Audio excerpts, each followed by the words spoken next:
na pala kayo. Magkano zipline nyo? 150 po. 150. Tapos saan papunta? Ando po sa kabila. Roon? Doon sa kabila lang na yon, sa susunod na bahay-bahay? Ah, okay. Yun pala.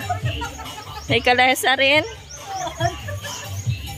Madali lang yung pagpagawa nito namin. Uy. Ayun na natutulog? Hindi ho. Nakapahinga lang, pwede natutulog.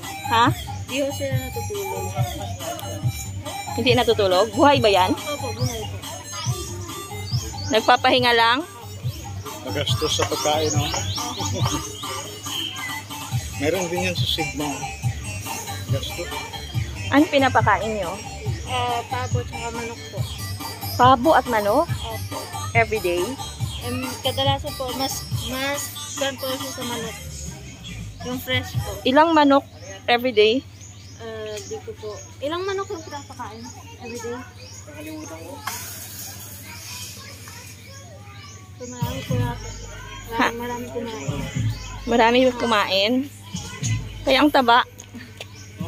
Sa sa Palawan, ang daming kasi nakapunta kami doon sa crocodile farm nila.